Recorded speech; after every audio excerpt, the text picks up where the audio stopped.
Alright, good morning and welcome to my shop.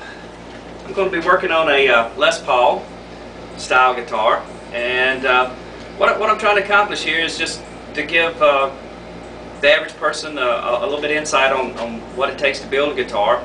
And if you have some basic woodworking tools, you should be able to build a guitar yourself.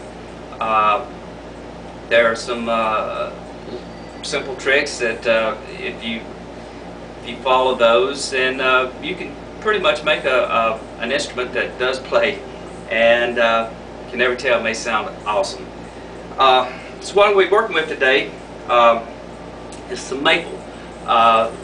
Generally, a Les Paul is predominantly mahogany body, and it'll have a maple carved top to it.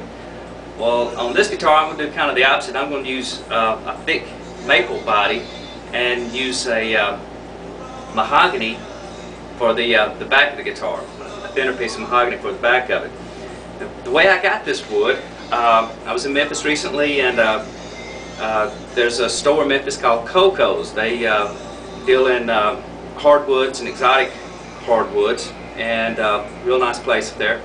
And when you're dealing with hardwoods and exotic woods, there's no such thing as scrap. You always try to use up every bit of it you can. And sometimes, because they sell such quantities of wood, people will buy boards and they want them a specific length, and so they're left with what's called shorts. And so I was able to buy these shorts of maple at a cheap price. I paid roughly $1.50 a piece for these. So this body, I've got about $5 invested in this piece of mahogany, or excuse me, this piece of maple for my guitar. It's 1.5 inches thick. It's just a standard maple wood. And so what I did was I took my pieces of maple and planed them down a little bit, make sure they were all consistent, and then just simply glued them edge to edge together on here. This will get some sand in it. It's going to get carved and stuff also. Alright, well, when I do that, I try to make sure that the piece in the middle is square on the end, okay, because this is going to be my neck pocket here. So I like to make sure that piece right there is square, and the other pieces can be off a little bit because you're cutting them out there. So I get a square piece there, and once the wood and the glue had dried, I used a template to cut out the shape of my Les Paul here. And I know that my neck at the end of the pocket here is going to be about 2¼ inches wide. So I measured 2¼ inches, found the center point, and I established a center line down through the middle of the guitar here. Okay, and that's what I'll use to make all my cuts for the pickups and the bridge, and also to line the neck up, make sure it's straight. Okay, once I got this center point established here, I use a template that I've got from Stuart McDonald, and it's a template of a standard Fender bolt-on neck. Okay, it also has a template for a bass neck on here also. The small ones for the guitar. So what you do is you simply put that on there. It has some holes in it and a line through the middle of it so that you can get it square there.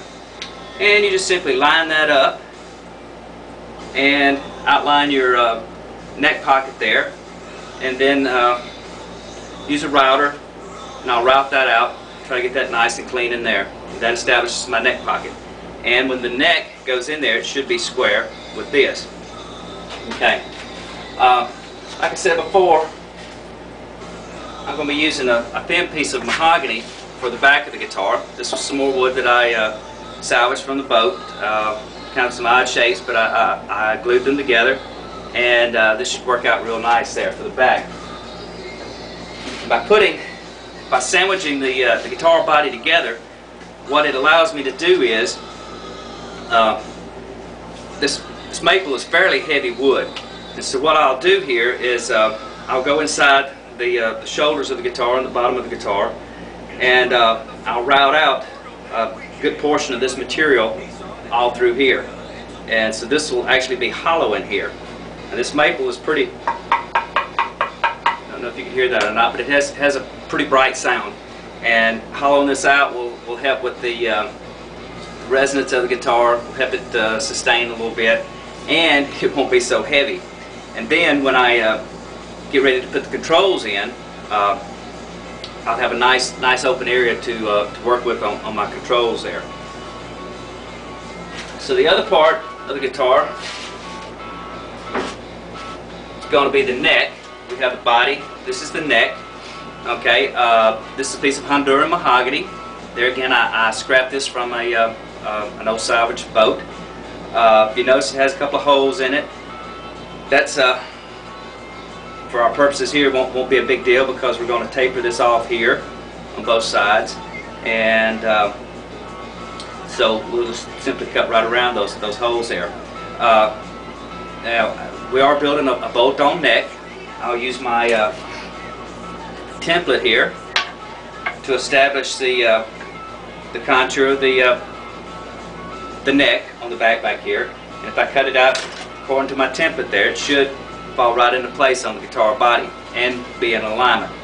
So a couple of things that I'm going to do here is I'll find the center of this and mark me a line all the way through the center, and I usually put a truss rod in guitar necks, and so I use that center point, and I'll drill or route a channel down through here about 18 inches long for my truss rod to adjust the neck, and it's about a little over 1/4 of an inch wide and about 1/2 inch deep. So that'll go right down through the center here. Okay, so I'll establish that. The heel of the guitar neck here, the end of it will be tapered off to fit into the guitar body neck pocket. All right, and if you're familiar with Les Pauls, you know that the headstock has a slight angle to it, more like an acoustic guitar, whereas a Fender style neck has more of a flat headstock to it that's cut down a bit. Okay. Well, since it's Les Paul, we're going to do basically an acoustic guitar neck for this thing. And the way I do that, I use an angle finder. Okay. And I set it at about 15 degrees, and I'll find where I want my headstock to start at, and turn the wood to the side right here, and I'll simply draw that off right there, which is about 15 degrees. Okay, we'll draw off that angle there, and then I'll cut that with the bandsaw across there, and it makes a fairly long cut, about like that. All right, that actually becomes the first half of the headstock of the guitar, and then you take the piece that you cut off, and it's flipped over and glued to the back of it, and that gives you the other half of the guitar headstock. So that's coming up. We'll be doing that pretty soon. All right. Well, I hope that's some good info for you, and check back soon. Bye.